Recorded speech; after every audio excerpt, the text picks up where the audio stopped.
예, 우리 하나님의 말씀 창세기 3장 8절 말씀 보시겠습니다.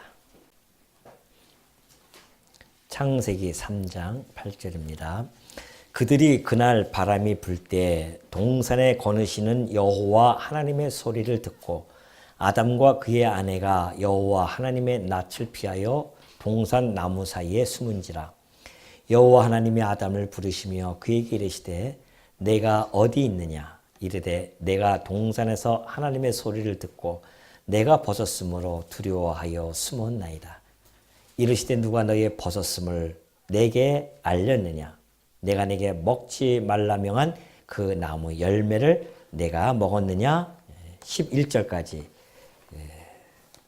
봉독해 드렸습니다. 지난 시간에 드디어 하와로부터 시작되어진 범죄가 아담에게까지 치우쳐서요. 결국은 인간이 타락의 길로 접어드는 사건을 저희가 살펴본 바가 있습니다. 인간이 타락을 하고 나서는 자기가 눈이 밝아지긴 했는데 자기의 수치가 드러나는 사건이 벌어지게 되어집니다. 그래서 결국은 자기 힘으로 무화과 나무를 엮어서 자기의 수치를 가리는, 이것이 바로 인본주의적인 종교의 태생이라고 제가 말씀드린 바가 있었죠. 드디어 하나님께서는 언약하신 대로 심판을 해 가게 되어지십니다. 그것이 바로 구조부터 나타나게 되어지죠. 이 죄의 결과가 너무도 비참합니다. 인간은 자기의 수치와 그리고 하나님으로부터 멀어지는 그 결과를 낳게 되어지는데요. 그것이 바로 그들이 이제 그날 바람이 불 때에 동산에 거느시는 여호와 하나님의 소리를 듣습니다. 그래서 아담과 그의 아내가 여호와 하나님의 낯을 피하여 동산 나무에 숨어버려요. 첫 번째는 그들이 타락한 결과 죄를 갖게 되어지고 그 죄의 결과는 하나님과 원수가 되어진다는 겁니다. 바울은 그렇게 표현했었죠. 하나님 곧 우리가 원수 되어졌을 때에 그 아들의 죽으심으로 말미암아 하나님과 더불어 화목하게 되어졌다고 합니다. 하나님과 원수가 되어졌다고 하는 것은 그만큼 하나님과 멀어졌다는 겁니다. 하나님과 끝없이 멀어져 가지고 하나님의 영광에 이르지 못하는 결과로 치닫게 되어졌습니다. 멀어졌다고 하는 것은 이제는 자기의 벌거벗음이 드러났기 때문에 하나님 앞에 드러나서 이렇게 당당하게 나아갈 수 없게 되어졌어요. 결국은 피하고 숨게 되어집니다. 빛이 나타나면 자기의 더러운 모습이 보여지기 때문에 피할 수밖에 없잖아요. 과거에 바퀴벌레가 이렇게 많지 않습니까? 집안에 옛날 가옥들 같은 데 보면은 바퀴벌레 많은데, 그때 여러분 알다시피 불을 탁 켜면 깜깜한 밤에 딱 불 켜면은 바퀴벌레 어디서 나왔다가 그냥 불만 피면 다 도망가지 않습니까? 그거와 마찬가지입니다. 우리가 가지고 있는 이 육신의 죄악이 얼마나 더러운지 빛이 나타나시니까 그 빛 앞에 나아갈 수가 없는 거예요. 그래서 숨어버릴 수밖에 없습니다. 이것이 인간이 죄의 결과로서 가져오는 가장 비참한 상황입니다. 하나님과 멀어지고 그리고 하나님으로부터 숨게 되어지는 것. 허물이 있는 자들에게는 빛 앞에 당당히 나아가지 못하는 결과가 있게 되어지죠. 사실은 하나님과 더불어서 그 동산에서 얼마나 우리가 즐겁게 살아갈 수 있었습니까? 의와 거룩, 진리의 거룩함으로 지음을 받은 하나님의 백성들이 그대로 생육하고 번성해서 그 하나님께서 주어지신 그 동산, 아름다운 동산에서 온갖 것들을 지배하면서 하나님과 더불어 즐겁게 그렇게 생활할 수 있는 아담과 하와가 그 자리를 박차고 나올 수밖에 없는 그러한 비참한 길로 접어들게 되어집니다. 결국은 이 관계는 예수님이 오실 때까지 이어질 수밖에 없었습니다. 그때까지 인간은 하나님 앞에 나아갈 수도 없고요. 하나님을 찾을 수도 없고, 그리고 피하여 숨을 수밖에 없는 그러한 존재들이 있죠. 그러나 우리 주님이 오시고 나서는 하나님과 화목하게 되어지고 하나님께 나아갈 수 있게 되어지는 이 놀라운 사건을 우리가 접하게 되어지는 것입니다. 그래서 그걸 복음이다라고 오전에도 말씀드린 바가 있었죠. 그 숨어버려요. 숨어버리는데 그의 아내가 여호와 하나님의 낯을 피하여 동산 나무 사이에 숨었습니다. 숨는다고 숨어집니까? 우리 인간들이 하나님 앞에서 숨는다고 숨어지냐 말이죠. 일찍이 시편 기자는 우리 인간이 하나님 앞에서 숨어 지낼 수 없음을 피력한 바가 있습니다. 뭐라고 하는지 아십니까? 내가 주의 영을 떠나 어디로 가며 주의 앞에서 어디로 피하리이까? 내가 하늘에 올라갈지라도 거기 계시며 수월에 내 자리를 펼지라도 거기 계시지 않습니까? 하나님은 안 계신 데가 없다는 거죠. 하늘나라에도 계시고 수월에도 계시고 어디든지 피할 데가 없어요. 그런 인간들이 그 하나님 안에서 부끄러운 가운데 그대로 지낼 수밖에 없었다는 이런 사실. 이것이 바로 뱀에게 유혹을 받은 아담과 하와가 선악과를 따먹은 결과로 인간에게 주어지는 비참한 상태였습니다. 그걸로 결코 끝나지 않는다는 것이 우리들에게는 희망의 소식이 하나 들려오죠. 우리 주님 하나님께서 그들을 찾아오시기 시작합니다. 이게 이제 구속의 출발입니다. 구속의 출발은 우리가 찾아가는 것이 아니라 우리는 숨을 수밖에 없는데 하나님이 찾아오셔요. 오셔서 뭐라고 하신지 아십니까? 여호와 하나님이 아담을 부르시며 그에게 이르시되 네가 어디 있느냐? 그런 이야기죠. 네가 어디 있느냐 지금. 다시 말해서 네가 지금 이 동산을 내가 만들어 놓고 너를 이 동산을 네가 지배하라고 내가 너를 주었는데 동산을 거느려야 할 자가 왜 지금 숨어 있느냐? 그런 뜻입니다. 네가 동산을 거느려야 할 자인데 왜 숨어 있느냐 거기서. 얼마나 비참합니까? 동산에서 호령하며 그 모든 생물들을 다스리며 그렇게 살아가야 할 그 왕권을 쥐어잡은 아담이 동산을 거니는 것이 아니라 오히려 숨어버리는, 그것도 나무 옆에 숨어버리는 그런 결과는 참으로 우리들에게 슬픔을 자아내기에도 충분하죠. 우리 하나님께서는 항상 그렇게 잃어버린 자를 위하여 찾아오십니다. 사실은. 우리 주님이 그러셨잖아요. 인자가 온 것은 잃어버린 자를 이렇게 하나님의 탁 숨어있는 자들을 찾으러 오셨습니다. 그리고 우리를 마침내 찾아내시고 당신의 손안에 붙드셔서 더 이상 빼앗기지 않는 그런 놀라운 역사가 우리 주님으로부터 진행되어진다는 사실에 우리의 놀라움이 거기에 있고 감사가 거기에 포함되어져 있는 것입니다. 그러면서 11절을 보면은 이르시되 누가 너의 벗었음을 내게 알렸느냐? 내가 내게 먹지 말라 명한 그 나무 열매를 내가 먹었느냐? 아담이 이르되 하나님이 주셔서 나와 함께 있게 하신 여자 그가 그 나무 열매를 내게 주므로 내가 먹었나이다. 그래요? 하나님이 물어봅니다. 누가 너 벗었음을 알게 했느냐 말이죠. 내가 애당초 네가 벗었음을 내가 선하게 좋게 지어졌는데 네가 그걸 어떻게 알았느냐? 알면서도 물어보시는 거죠. 그러면서 그 나무 열매를 네가 먹었느냐? 묻습니다. 아담이 뭐라고 하는지 아십니까? 하나님이 주셔서 나와 함께 있게 하신 여자 그가 그 나무 열매를 내게 주므로 내가 먹었나이다. 이것이 이제 타락한 부부에게 나타나는 전형적인 모습입니다. 지난번에 타락 전의 부부를 말씀드렸었죠. 이 타락한 후의 부부는 이제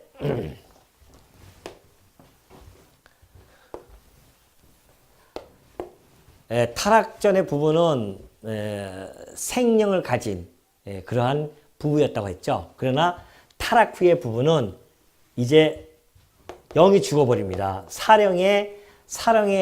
사령으로서 그렇게 해서 만드는 자들이죠. 다시 말해서 사령으로서의 부부라고 하는 것은 죄인입니다. 죄인된 자들의 만남이죠. 타락되어진 자들은. 그래서 모든 사람들이 결혼하기 위해서 만나서 결혼하잖아요. 근데 모르는 거 한 가지 사실이 있습니다. 그것은 죄인 대 죄인의 결합이라는 것을 간과하는 겁니다. 타락되어진 자들은 죄인과 죄인 간의 결합입니다. 그러면 죄된 본성과 죄된 본성을 더하면 결과는 어떻게 나타날까요? 예?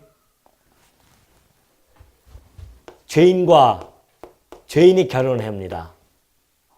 그러면 나타나는 결과는 뭘까요? 죄 자승입니까? 죄 자승이에요? 그래서 그렇게 집안에 그냥 편안할 날 없이 지지고 볶고 그런다 그러잖아요. 세상 사람들이 표현하기에. 지지고 볶고 싸우는 이유가 바로 여기에 있습니다. 이걸 간과하고 결혼을 하기 때문에 그래요. 이걸 정확하게 알고 이제 중생된 자들은 우리 이렇게 중생된 우리 부부들은 이 사실을 알게 되어지잖아요. 너 죄인, 나도 죄인이야.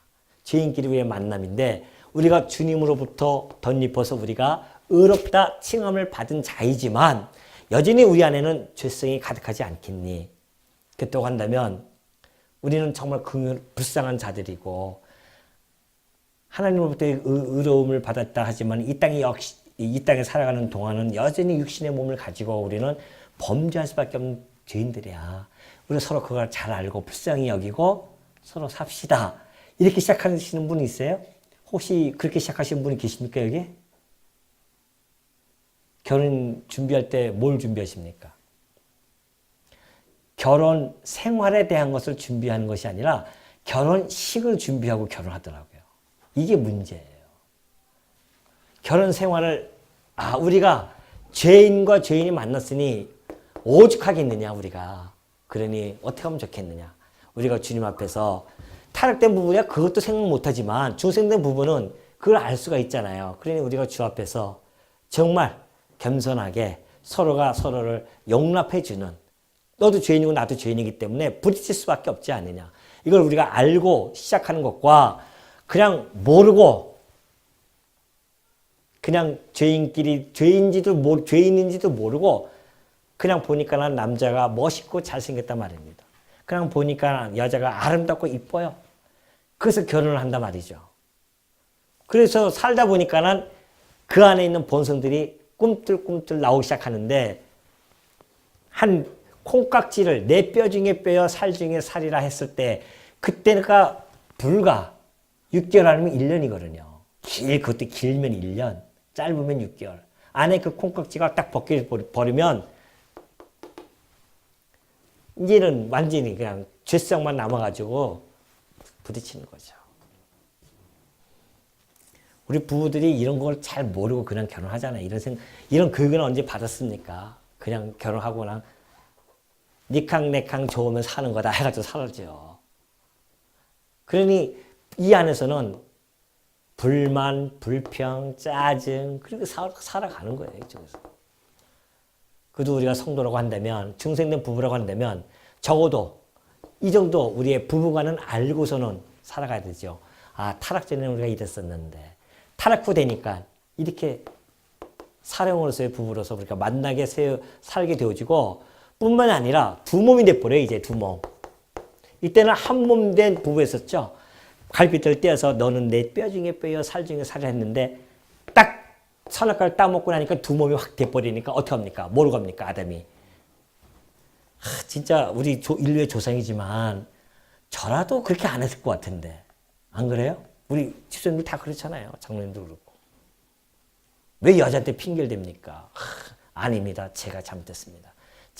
제가 따먹었습니다. 라고 탁 나올 줄 알았는데 아담이 하는 이야기가 그것도 하나님까지 핑계를 댑니다. 하나님께서 만들어주신 저 여자. 그렇게 얘기하죠. 맞습니까? 하나님이 주셔서 나와 함께 있게 하신 여자. 그가 그 나무 열매를 내게 주므로 내가 먹었나이다. 그렇게 그냥 내 뼈 중에 뼈여 살 중에 살이라고 고백했던 그것이 온데간데 없고 뭐라고 합니까 이제. 하나님이 내게 주신 저 여자 때문에 내가 지금 이렇게 됐습니까? 완전히 두 몸으로 쫙 갈라져 버려요. 한 몸이라면 그렇게 하겠어요? 자기 몸인데 감싸줘야 되죠. 이게 타락된 부부의 모습이에요. 이제 전형적으로 나타나기 시작하죠. 곧바로 나타납니다. 곧바로.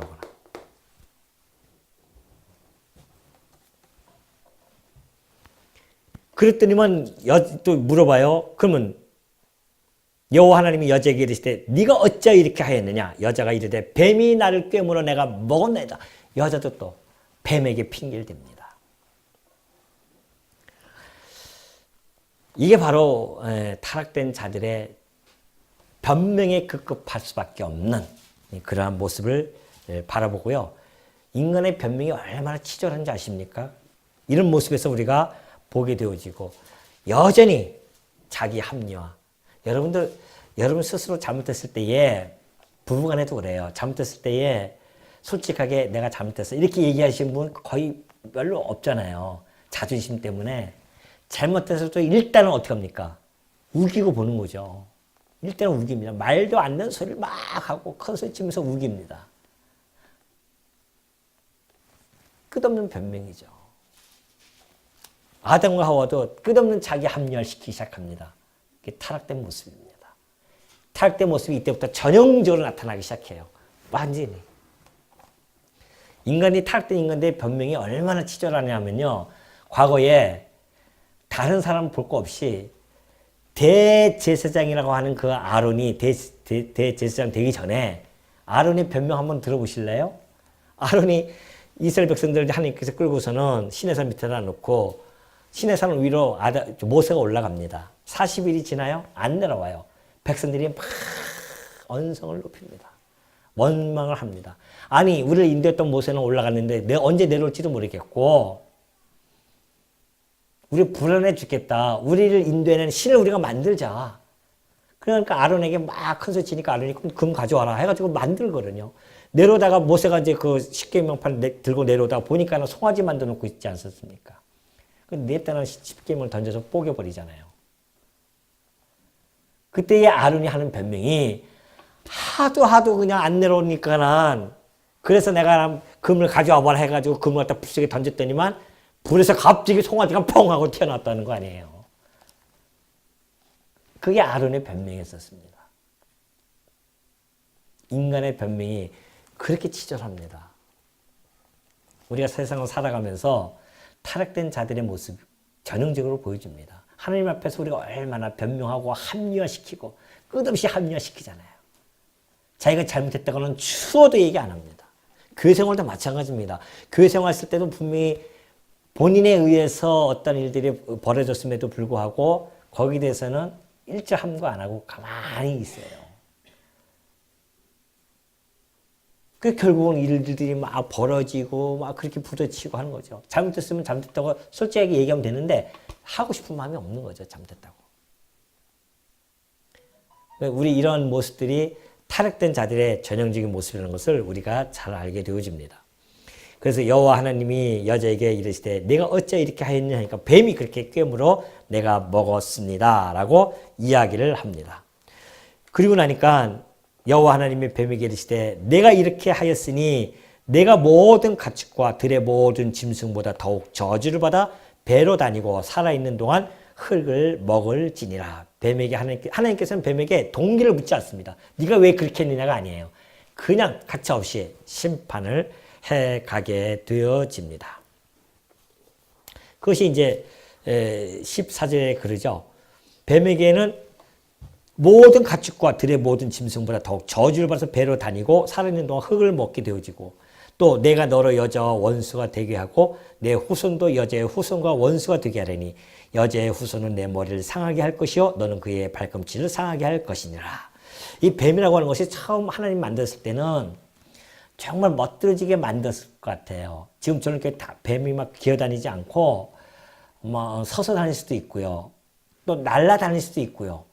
그러니까 모든 들짐승보다도 더 저주를 받게 되어져서 배로 기어다니는 그렇게 되어지죠.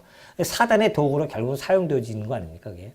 사단의 도구로 사용되어졌다가 그렇게 결과가 되어지는데 실질적으로는 정말 멋있게 생기지 않았을까. 근데 결국은 이렇게 되어졌습니다. 그리고 여자와 원수가 되게 했다.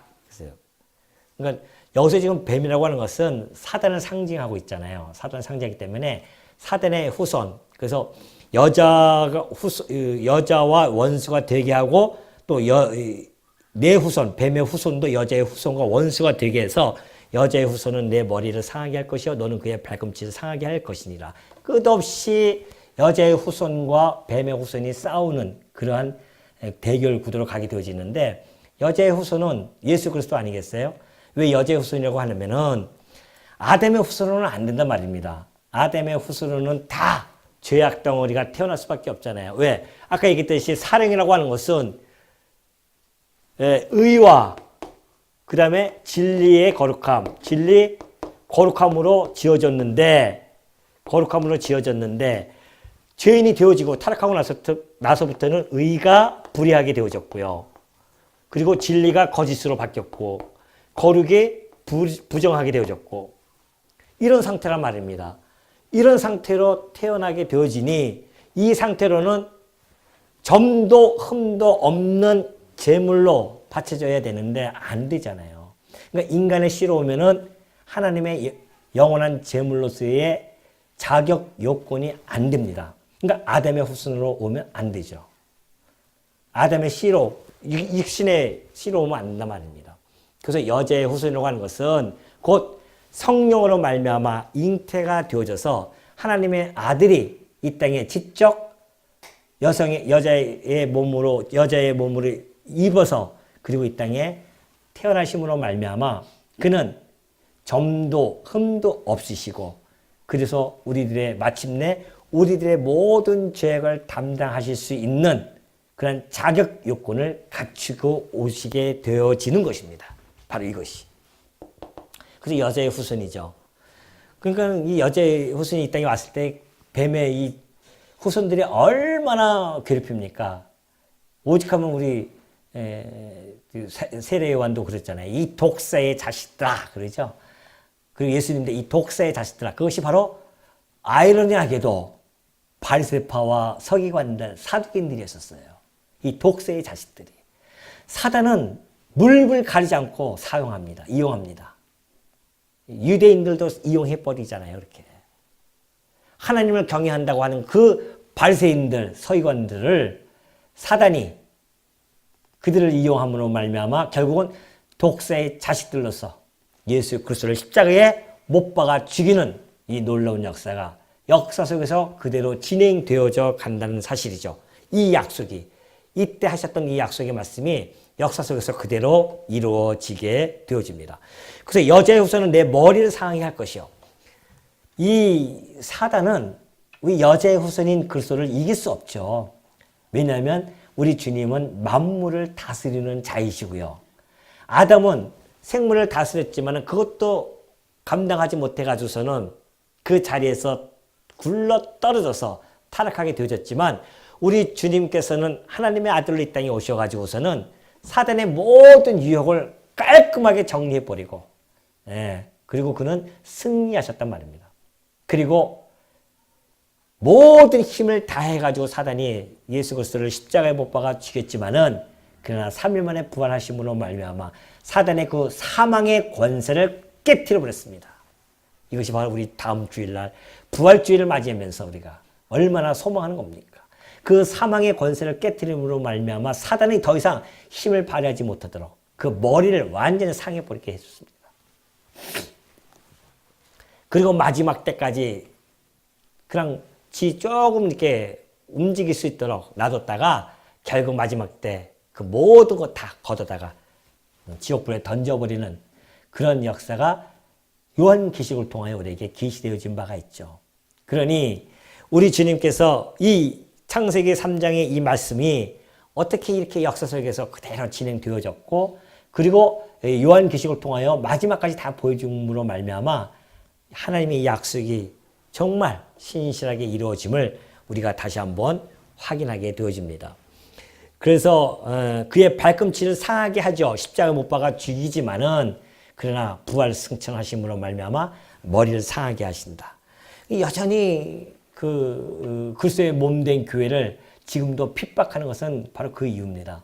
그래서 초대교회 때 예수님이 승천하시고 나서 머리 대신 그리스도께서 승천하시고 몸된 교회가 이 지상에 남게 되어지는데 발꿈치를 그냥 공격을 해오고 있습니다.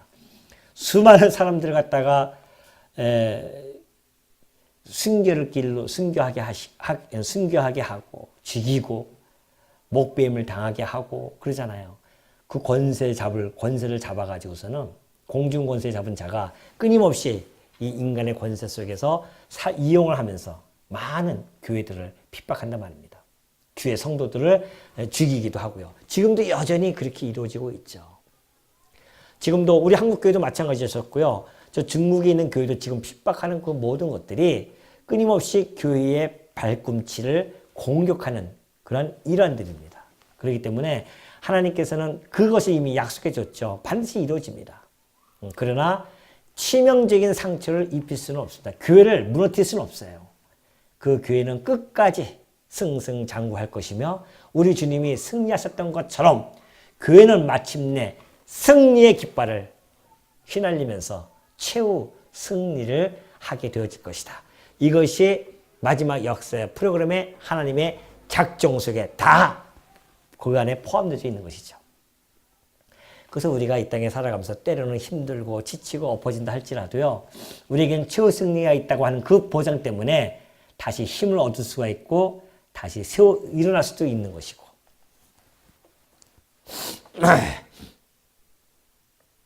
그러면서 내가 너를 여자와 원수가 되게 하고 했죠. 16절 또 여자에게 이르시되 내가 네게 임신하는 고통을 크게 더하리니 내가 수고하고 자식을 낳을 것이며 너는 남편을 원하고 남편은 너를 다스릴 것이니라. 여자에게도 저주를 하죠. 하나님께서 뭐라고 하냐면은 내게 임신하는 고통을 크게 더하리니 그래요. 그러니까 임신을 하게 되어지면 잉태라고 하는 것이 이제 이루어지면 10달 동안 너무너무 힘들잖아요. 뭐 입덧이라든가 10달 동안 사람을 키운다고 하는 것이 이게 보통 일입니까, 이게? 남성들이야 경험을 안 해서 잘 모르겠지만 옆에 있는 사람들 보면은 아내를 보면은 어느 정도는 대충 알 수가 있잖아요. 너무너무 힘들어한단 말입니다. 그것이 바로 하나님께서 주신 고통이었다는 것이죠. 그리고 수고하고 자식을 낳을 것이다. 사실은 목숨을 걸고 출산을 하잖아요. 여성들은 목숨을 걸고 출산을 하는 겁니다. 그러니 우리가 여성들이 잉태하고 그리고 아이를 출산하는 모든 과정 속에서 계시되어진 하나님의 그 약속의 말씀을 우리가 쉽게 간파할 수 있죠. 근데 실상 우리가 그런 것들을 할 때에 아픈 그 고통만을 거기에 함몰되어 있어가지고 이것이 어디로부터 왔는지에 대한 것을 잊어버릴 때가 참 많습니다. 망각해버리는 거죠. 그런 우리 중생된 자들은 그러한 과정을 통해서 임신하고 고통 10개월 동안 고통을 당할 때 이 말씀이 늘 기억해내야 된다는 이야기입니다. 아, 그렇지. 내가 이렇게 지금 힘들어하는 이 모든 것들이 우리의 인류의 조상이었던 그 아담과 하와가 타락함으로 말미암아 하나님께서 주어지신 이것이 징계였구나라는 것을 깨달아지면 그 아픈 10개월 동안 하나님을 기억하는 도구로서 사용되어질 수 있는데 사실은 우리가 그 고통에 함몰되어져서 하나님은 까마득하게 잊어버리죠. 출생할 때도 마찬가지입니다. 그 힘들게 온갖 치료를 하고 아픔을 겪으면서도 그때에 우리 주님이 하셨던 그 말씀이 기억난다고 하면 얼마나 좋겠습니까? 근데 기억 안 나잖아요. 그때는 아픔이 너무 아프니까. 그러면서도 인류가 생육하고 번성하기 위해서는 하나님께서 그들에게 그 고통 속에서도 기쁨을 또 주십니다. 그 기쁨이 뭐냐면은 바로 자식들을 낳고 그리고 그 기뻐하는 마음이 또 있게 되어지죠. 그게 뭐냐면은 우리 주님께서도 그런 말씀을 하게 되어지시는데요. 그러죠. 여자가 해산하게 되면 그때가 이르렀으므로 근심하나 그래요. 여자가 해산하게 되어지면 근심하죠. 그러나 아기를 낳으면 세상에 사람 난 기쁨으로 말미암아 그 고통을 다시 기억하지 않는다고 하잖아요. 우리 주님이 그렇게 직접 말씀하십니다. 그러니까 해산하는 고통 때문에 힘들지만은 낳고 나면 사람이 이 세상에 태어나는 것이 얼마나 그 기쁨이 있습니까? 고통을 잊어버리진 않아요. 고통을 다 잊어버린단 말입니다. 그래서 또 아기를 낳게 되어지고 생육하고 번성하는 하나님의 그 약속이 이루어지는 그 기쁨도 허락해 주셨다는 것을 우리 주님께서 그렇게 해석을 해 주셨지만은 그것이 바로 이런 고통 속에도 하나님께서 주신 것을 우리는 깨닫고 하나님을 기억하는 것으로 삼는다고 한다면 더욱 우리의 삶의 풍요로운 우리 하나님에 대한 지식에 대한 것을 풍성하게 느낄 수 있다라는 것을 다시 한번 생각해 봅니다. 그러면서 또 여자에게 이르시되 내가 또 너는 남편을 원하고 남편은 너를 다스릴 것이니라 그래요. 타락하고 나서는 이제 저주를 받죠. 저주받은 부부인데 그 저주 속에서 남편을 다스림을 받게 되어집니다. 그러니까 타락 전에는 다스림을 받지 않아요. 한 몸이 되어져서 살아가게 되어졌었는데 타락 후에는 남편으로부터 다스림을 받습니다. 그래서 바울도 그렇고 그 설교에 보면 그러죠. 아내들아 남편에게 복종하라. 그 이유가 바로 여기에 있습니다. 복종하는 이유는 아담이 하와가 먼저 범죄했기 때문에 그래서 하나님께서 그러한 징계를 내려주신 겁니다. 그래서 여자는 남성에게, 아내는 남편에게 복종하는 그러한 것이 바로 여기에 있는 것이죠. 그래서 그 평생 너를 다스릴 것이니라. 아담에게 이르시되 내가 내 아내의 말을 듣고 내가 네게 먹지 말라 한 나무의 열매를 먹었은즉 이제 아담이죠. 땅은 너로 말미암아 저주를 받고 너는 내 평생에 수고하여야 그 소산을 먹으리라. 땅이 내게 가시덤불과 엉거기를 낼 것이라. 내가 먹을 것은 밭의 채소인즉 내가 흙으로 돌아갈 때까지 얼굴에 땀을 흘려야 먹을 것을 먹으리니 내가 그것에서 취함을 입었음이라. 너는 흙이니 흙으로 돌아갈 것이니라 하시니라. 아담에게는 평생을 땀을 흘려야 먹을 수 있도록 가정을 책임질 수 있는 그런 하나님께서 징계를 해주십니다. 사실 이렇게 땀을 안 흘리고 살아도 되어질 아담이었었죠. 아담에서 정말 다니면서 먹고 싶은 거 먹으면서 최소한의 자기가 하고 싶은 일 노동하면서 이렇게 살아갈 수 있는 그러한 환경에 있음에도 불구하고 타락함으로 말미암아 주어진 것은 이토록 남성은 끊임없이 땀을 흘려야 그 가정을 먹여 살릴 수 있고요. 아내는 고통 속에서 그 아이를 출생해야 되는 것이고.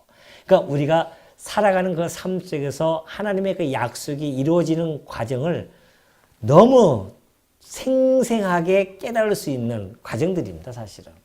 그 어떤 것 하나 하나님께서 우리에게 계시 주지 않은 것이 없고요. 그 어떤 사건마다 하나님이 당신을 알려주지 아니한 것이 하나도 없습니다. 다만 우리가 잊어버리고 살 뿐이지 삶 속에서 우리가 하나님께서 당신의 살아계심을 얼마나 우리에게 많이 가르쳐 주십니까? 그런데 이 타락되어진 사람들은 왜 우리가 이렇게 배가 아파서 10달 동안 고생을 하고 아기를 배 안에서 간직해뒀다가 잉태했다가 그것을 다시 출산할 때 그런 고통을 당하는지를 몰라요. 물론 사람들한테 다 영화도 보고 해가지고서는 그런 건 알고 있지만 그것이 믿어지지는 않는 거죠. 아담이 타락함으로 말미암아 하와가 타락함으로 말미암아 그렇게 되어졌다는 것이 성경에만 기시되어져 있는 것이지 아무도 모른단 말이죠. 알아도 안 믿으려고 하고. 그러나 우리는 믿죠, 이제. 하나님의 말씀 믿기 때문에 맞다.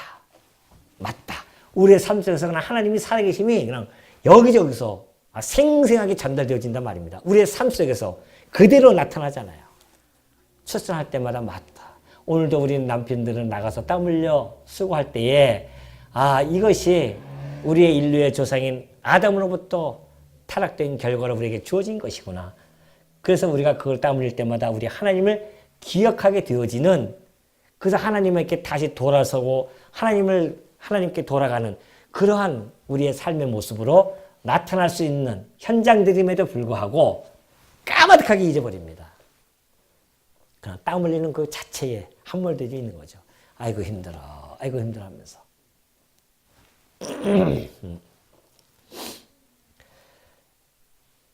그리고 나서는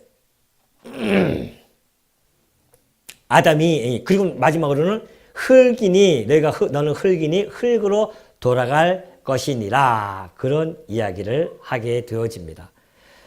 결국은 다 흙으로 돌아갑니다. 하나님께서 만드신 흙으로 돌아가서 영적으로 죽었을 뿐만이 아니라 육적으로도 함께 죽게 되어지죠. 육적 사망도 선포가 되어집니다. 비참한 거죠, 이제.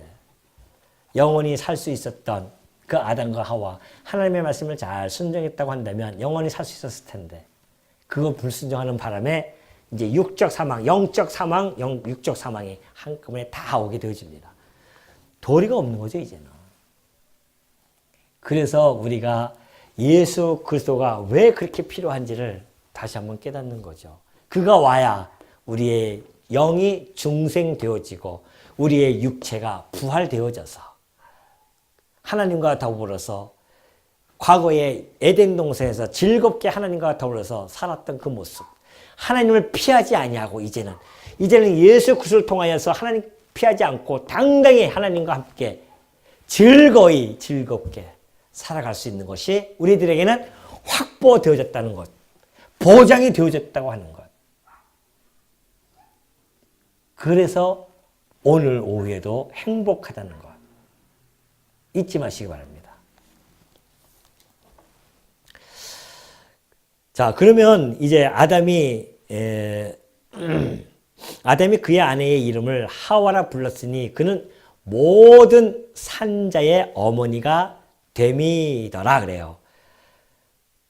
그러면서 여호와 하나님이 아담과 그의 아내를 위하여 가지옷을 지어 입히시니라. 드디어 우리 주님께서 그들이 자기네들이 그 허물과 수치를 무화과나무로 싹 했잖아요. 썩어져 무화과나무를 했는데 하나님께서요 그들에게 드디어 당신의 의로움을 나타내기 위해서 짐승 옷을 해 입히게 되어집니다. 가죽 옷을 지어 입히게 되어진다는 이야기죠. 이 하나님이 이제 보호해 가시는 그런 사건인데 하나님의 이제 이 가죽 옷이라고 하는 것은 하나님께서 가죽 옷을 해 입힐 때는 이 하나님의 의를 계시해 주는 겁니다. 하나님의 의라고 하는 것이 얘기했듯이 자, 그 수치를 가려줄 때는 너희들이 스스로 가릴 수 없는 것들이야 라는 이야기거든요. 그걸 보여주는 것은 너희들이 그 수치는 너희들이 스스로 가릴 수 없어. 너희의 행위로는 너희의 노력으로는 열심으로는 너희들이 그걸 해결해 줄 수가 없단다. 오로지 이것은 나만이 해결해 줄 수 있는 거야 라고 하시면서 우리 하나님께서 짐승을 잡죠. 오전에도 아까도 오전인가요? 오전에도 얘기했듯이 피 흘림이 없이는 죄사함이 없기 때문에 그렇습니다. 왜냐하면 육체의 생명은 피에 있기 때문에 그래요. 그래서 피를 흘리지 않고서는 이것을 해결할 방법이 없습니다. 하나님께서 그래서 짐승을 피를 흘려서 그 가죽옷을 해 입음으로 말미암아 이것이 바로 신학적으로는 이제 원시복음이라고 하는데 처음으로 복된 소식, 타락했음에도 불구하고 타락된 후에 곧바로 복음을 선포하게 되어집니다. 너희들 힘으로 안 돼. 내가 해줄게. 이것이 곧 하나님의 의죠. 내 의로 말미암아 너희로 하여금 너희들의 수치와 허물을 다 가려주고 덮어줄 거야. 다윗이 고백했던 것처럼 우리의 수치와 우리의 죄악을 허물을 가리움을 받는 자들은 복이 있는 자들이다. 오늘 우리가 이 가죽 옷, 아담과 하와에게 해 입혔던 그 가죽 옷의 실체인 그리스도께서 이 땅에 오심으로 말미암아 우리가 드디어 우리의 이 더럽고 추악한 우리의 모습을 가릴 수 있는 옷을 우리가 입게 되어졌다는 사실이죠. 그것이 바로 하나님의 의의 세마포 옷이라는 겁니다. 그러니 하나님의 잔치에 갔는데 그 예복을 준비하지 않고는 갈 수가 없어요. 예수님께서 비유로 말씀해 주시지 않습니까? 잔치를 초청을 했는데 보니까는 예복을 입지 않고 온 자가 있어요. 밖에 내보내라. 슬피 울며 이를 갈미 있으리라. 내보내잖아요. 예복을 입고 와야 된단 말입니다. 천국 잔치에 예복이 있어야 되는데 무슨 예복? 의의 세마포 옷을 쫙 입고 와야지. 거기서 옷도 안 입고 그냥 나타나면 어떡할 거예요? 그 모든 죄악된 옷을 입고 이 땅에 그 천국 잔치에 올 수 있겠냐 말이죠. 내보내는 거죠. 그리고 평생 영원토록 슬피 울며 이를 갈미 있으리라. 저는 이 표현이 너무너무 마음속에 와 닿아요. 야, 정말 슬피 울면서 이를 간다고 하는 것이 도대체 어떤 것인가? 내가 그 자리에 참여가 되어지지 아니하고 천국잔치에 의해 세마포 옷을 입고 우리 주님이 주신 이 옷을 입고 하나님의 천국잔치에 참여해서 하나님과 더불어서 우리의 참 신랑이신 그리스도와 더불어서 영원토록 그 즐거움에 그 희락에 그 평강에 참여가 되어져서 살아간다고 하는 이 놀라운 복된 소식이 어떻게 우리들로 하여금 이 땅에 힘있게 살아가지 못하게 할 수 있겠냐 말이죠. 주변에 어떤 사건들이 일어나도 어렵다 할지라도요. 우리가 실망할 필요는 전혀 없습니다. 왜냐하면 우리 주님이 계시기 때문에 그래요. 얼마나 우리를 사랑하시는데요. 십자가에서 죽기까지 우리를 사랑하시는 그 하나 우리 그리스도. 얼마나 사랑했으면 우리가 맞아야 할 채찍을 그냥 그분이 맞으시잖아요. 우리가 찔려야 되고 우리가 상함을 입어야 되고 우리가 채찍을 맞아야 됨에도 불구하고 우리 주님께서 대신 맞으시고요. 대신 상함을 얻으시고 그리고 채찍에 맞으심으로 말미암아 우리가 그리스도와 더불어서 그 놀라운 복된 자리에 앉게 되어졌다. 오늘 세마포 옷을 하나씩 다 받으신 여러분들 일주일 동안 사시면서 힘있게 사십시오. 힘든 일이 있습니까? 우리 주님 생각하시면 됩니다. 나를 얼마나 사랑하시는데 내가 어떤 존재인데 내가 그 어떤 사람들보다도 가장 큰 행복을 지금 거머잡고 있는 그런 존재인데 그것을 놓치지 마시고요. 정말 행복하게 하루로 살아가시는 주의 종들 되시기를 당부드리면서 말씀을 드리도록 하겠습니다.